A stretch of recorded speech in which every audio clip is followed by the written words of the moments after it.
Hello বন্ধুরা, তোমরা সবাই কেমন আছো? অপূর্ণ আশা চ্যানেলের পক্ষ থেকে আমি তোমাদের জন্য আবার একটা নতুন রেসিপি নিয়ে চলে এসেছি। সেটা হলো কুমড়ো পাতার গরম মুচমুচে পকোড়া। তো দেখো এটা কেমন হয়েছে দেখতে, যেমন দেখতে তেমন স্বাদেও। নিয়ে নিয়েছি 3টে বড় সাইজের কুমড়োর পাতা, তার সঙ্গে নিয়েছি মুসুর ডাল বেটে রেখেছি এটা, আর নিয়েছি হাফ টেবিল চামচ লঙ্কা গুঁড়ো, হাফ টেবিল চামচ লবণ, হাফ টেবিল চামচ হলুদের গুঁড়ো, হাফ টেবিল চামচ কালো জিরে, আর অল্প অর্থাৎ হাফ কাপ বেসন নিয়েছি, আর নিয়েছি 1 টেবিল চামচ জিরের গুঁড়ো, এটাকে আমি ভেজেই গুঁড়ো করেছি, আর নিয়েছি হাফ টেবিল চামচ ধনিয়া গুঁড়ো। তো বন্ধুরা, পকোড়াটা তৈরি করার জন্য যে উপকরণগুলো আমি তোমাদের দেখিয়েছিলাম সেগুলো এবার একসাথে সব মিক্সড করে নিতে হবে। তো তার জন্য সব উপকরণগুলো আমি একটা বাউলের মধ্যে দিয়ে দিলাম।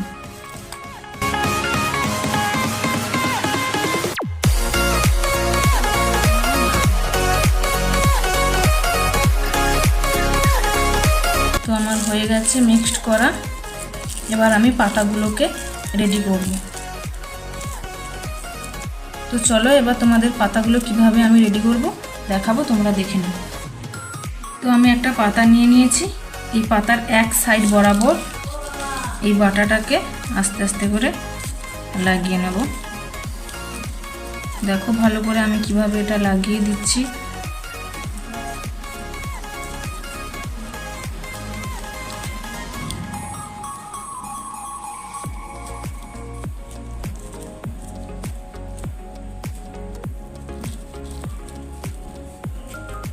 দেখো তোমার এক সাইডে লাগানো প্রায় হয়ে গেছে। এবার এটাকে আমি ফোল্ড করে দেব।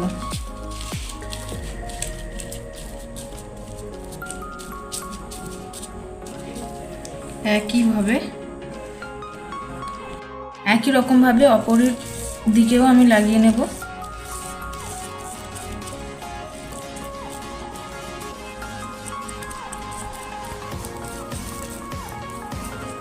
দেখো আমার হয়ে গেছে, অপোজিট দিকে লাগানো হয়ে গেছে।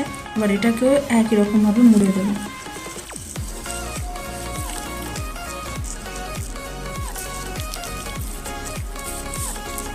এবার এই সামনের দিকটা যেটা বাকি আছে এটাতে লাগিয়ে এটাকে আমি এইভাবে ফোল্ড করে দেব।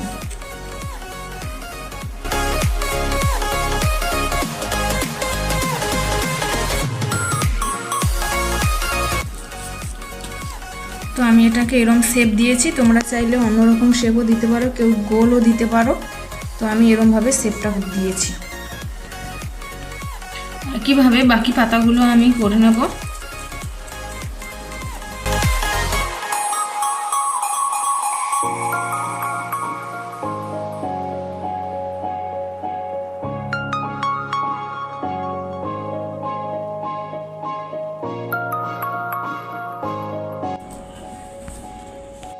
তো এইভাবে আমার সবকটা পাতা রেডি।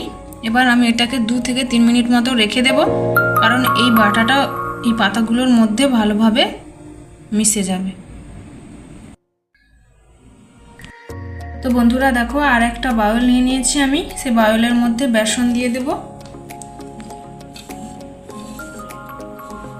আর অল্প পরিমাণ কালো জিরে দিয়ে দেব। তো এবার এটাকে ভালো করে মাখিয়ে নিতে হবে জল দিয়ে। তো দেখো আমি জল দিয়ে এটাকে মাখিয়ে নিচ্ছি।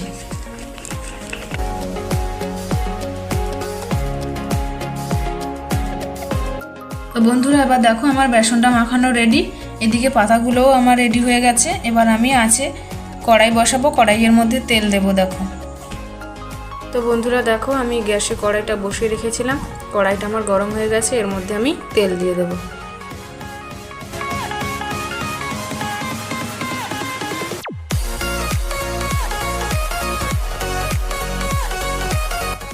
তো বন্ধুরা দেখো তেলটা গরম হয়ে গেছে, এবার আমি ওই পাতাগুলো এই বেসনের মধ্যে ডুবিয়ে তেলের মধ্যে দিয়ে দেব।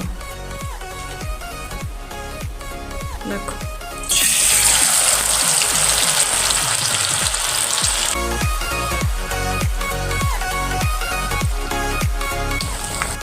তো বন্ধুরা দেখো তেলের মধ্যে দিয়ে দিয়েছি।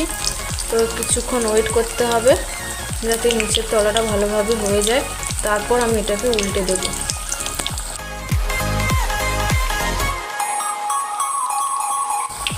তো এবার আমি এটাকে উল্টে দেব আস্তে করে। দেখো এই দিকটা কি সুন্দর লাল লাল হয়ে গেছে। একই রকমভাবে ওই দিকটাও আমি একটু টাইম দেব লাল লাল হওয়ার জন্য।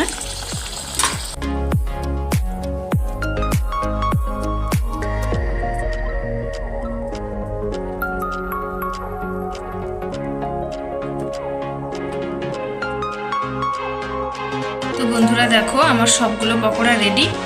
তো তোমরা এটা বিকেলে চায়ের সাথে পরিবেশন করতে পারো অথবা দুপুরে লাঞ্চের সাথেও পরিবেশন করতে পারো। এই দেখো, যদি তোমাদের আমার এই রেসিপিটা ভালো লেগে থাকে তাহলে একটা লাইক কমেন্ট করে দিও। সঙ্গে যদি এই চ্যানেলে নতুন হয়ে থাকো তাহলে একটা সাবস্ক্রাইব করে দিও প্লিজ। Thank you.